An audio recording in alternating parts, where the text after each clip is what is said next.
Well, here we are back with the GSX-S1000 from last time. We're in the exact same location when we first rode this thing. The only difference being this time is I get a little bit more seat time with it, and it has now had its braking period, whereas before we had to keep it tame because it hadn't been run in. So let's do a proper part 2 review of this, because you guys asked me some questions in the last video and I'm going to hopefully answer them for you in this one.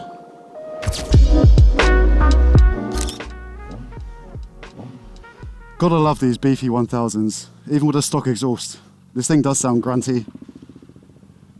But I'm very much looking forward to taking a bit more of an objective look at this bike, whereas last time was a bit of a quick slapdash thing. Today, we can slow it right down, contrary to the fact that we are now going to be riding a little bit faster. But in terms of our thoughts and what we think about this bike, but straight away, now that we can open it up a little bit past the old 4,000 RPM mark, so much more fun. I mean, this bike is so buttery smooth. I remember that from last time. But all 1000cc's are, especially this K5 platform. As I said before, this is the detuned Clay 5 from the Gixxer 1000 that we all know and love. Detuned ever so slightly for this naked variant, but not so much so that you're going to miss any power. I think it's still pushing about 150 odd horse, 150 odd ponies, I think. It's nothing to turn your nose up. And as you can see, like, I know these videos don't really do much for the oomph that you get when you're on the bike, but I can tell you from feeling it, that little throttle twist really does throw you back into the seat. And yeah man, it does bring a smile to your face. And I'm so glad to be back on a bike, bringing some more videos to the channel. I've had a bit of a hiatus. If you're familiar with this channel, you probably realize I haven't uploaded a couple of weeks, but don't worry, we are back in full force. Alrighty, what a beautiful evening, perfect time just to go for a spin on the old GSX-R 1000. I love this thing. I mean, last time I rode it, I was very much in love with this thing. I was impressed, but I didn't really get to open it up because of the break-in period, as we spoke about before. But now that I can give it some more beans, you can really feel like the prowess of this engine. So much grunt, so much torque, and not to mention the quick shifter, absolute butter. But also, if you want to have a bit of fun and boogie, this thing is not going to say no for a little dance once in a while. But for the most part, we're going to be riding this in A mode, which I believe is the fastest ride mode on this bike. I think this is the only way to ride this bike. I don't really see the point in rain mode unless you're really, really worried or you're going to be on super slippery roads. But for the most part, a bit of experience, you should be fine. I'm still impressed with that dash. It is super clean. It is still a little bit far away from my liking. That's just the nature of this bike. I like my screens a little bit closer, personal preference. But the visual fidelity of this screen is very nice, super crystal clear, very easy to see what you're looking at. And as I said last time, having this big open cockpit, because it is quite low, lets you spend most of the time just enjoying the view rather than being sidetracked by a big dashboard and all these flashy things on the handlebars. Sometimes less is more, and in this case, it does ring true. And I guess while we're here, should we just rip the band-aid off? Let's open up some RPMs and see what this thing can do. Kick it down into fourth.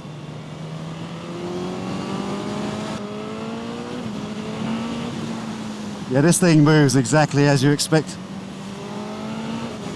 a K5 Gixxer to move.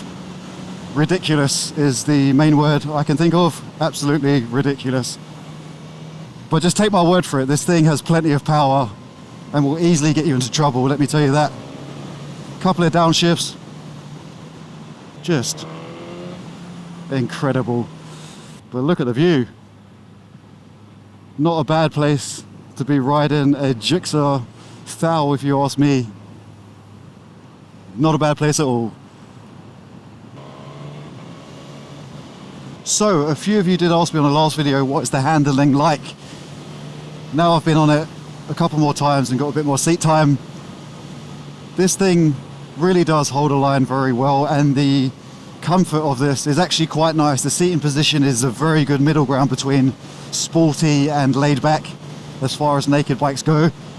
So as I said, it will get down and boogie if you want it to, but you can also just sit back, relax and cruise.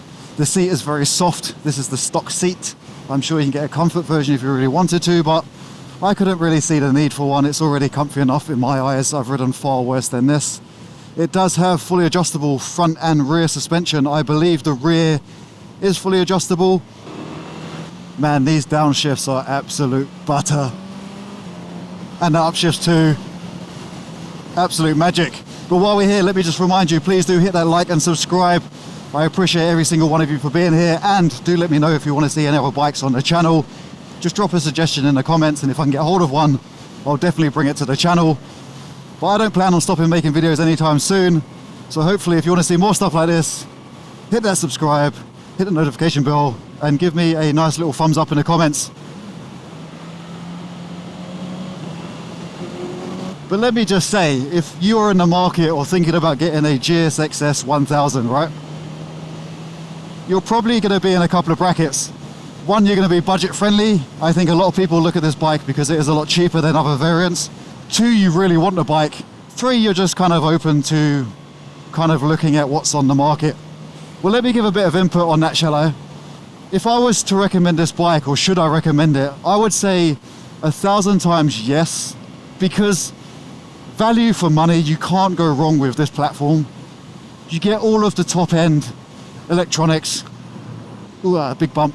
You get all of the power. You get the K5 platform, which has proven these bikes are bulletproof. I've seen these things do borderline 200,000 kilometers. Like they are super, super reliable, and they are workhorses. If you want a bike that you don't have to worry about, you don't have to wrench on too much, this is probably going to be one of those bikes. And it looks good. It's a good looking bike. I do like on the side here, it's all black camo and stuff like that. I like the attention to detail for such a budget friendly 1000cc. I mean, yes, it's not a Z1000. You're not getting all of the premium look up front, but what you're getting is 99% of that for about 70-80% of the price. And I don't really know which way to cut it, but you don't have to be a rocket scientist to understand that that is good value for money. I mean, look at that, auto dimming mode. I'm still impressed by little things like that on bikes. And just, like I said, the way it holds the line and the smoothness of that engine just doesn't get boring. I wouldn't be hard pressed if I bought one of these at all. I think I'd be more hard pressed if I bought something a bit more expensive that I needed to pay more and more for to unlock all of the premium functions that you get on this bike. Standard quick shifter, no problem. KTM, BMW, Ducati, an extra 2,000-3,000 for you to unlock some of these things. Is it worth it? I'll let you decide, but for the most part, I just don't think you can go wrong with this platform whatsoever. Every time that quick shifter, look at it, it doesn't get boring. But the only thing I can really think of as a negative, realistically, is probably these mirrors. I'm not a fan of the mirrors. I think they do look a little bit too dated.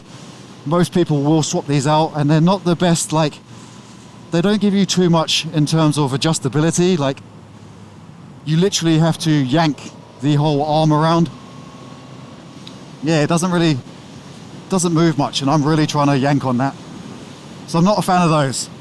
But I mean, for the money you're saving on a bike, you could easily get some nice aftermarket mirrors, no problem whatsoever. But as far as complaints, I think I can't go much further than minor things like that. Maybe the master cylinder. It'd be nice to see a full master cylinder on this, but then again, that's where the budget savings come in. Do you need it? Probably not. Would it be nice? Yeah. Well, here we go. Let's just see. They're not... Do you know what? Yeah. It's weird because people talk about brakes, right? And you're talking about professional opinions, racers and things like that. On the street, I don't think you need much more bite. Can I tell the difference between something with a proper master cylinder? Yes. It's ever so slightly spongy, but not to the point where it would go amiss. And if you ask me, would I want to pay the premium of the other bikes to have the Brembos and things like that? Probably not. I don't think it's worth it on something like this. At the end of the day, you're on the street. Realistically, you shouldn't be pushing it to the point where you really need full braided lines and things like that. They're just niceties that come at a cost. But just before we wrap it up and give this bike back, let's just have a bit of fun on these twisties. That's what these bikes are for, realistically, aren't they? Who doesn't like ripping 1,000 around some twisty roads? It's just having those gobs of torque. You just don't need any other gear than 6. But like if you do drop it down into like a third and you have that power band, it's just overkill. Look at it. Second, why not? Because we're on 1,000cc. Just absolutely ludicrous. Beautiful view, by the way. It's such a good damn bike. If you do have one of these, honestly, give yourself a pat on the back. I don't know if I've ever, I can't even talk. I don't know if I've helped in your decision. Hopefully I have. But as you can tell, I highly endorse this bike. It's just an awesome ride. It's very cold as well, by the way. We're in like the middle of winter, so as much as it probably doesn't look like it, I am freezing my little fingers off. Let's get in here. As much as I'd love to go for a pint in the old Irish bar, I think I should get home before the temperature drops too much. Ooh, she sounds good. Well, there we have it. Once again, the GSX-S1000. I hope I answered any questions you had. If not, let me know and I'll bring it out again one time. Awesome bike, it looks so nice. Like I said, that's that camo I was talking about. I really like that. But yeah, let me give this bike back and I'll see you guys in the next one. Peace.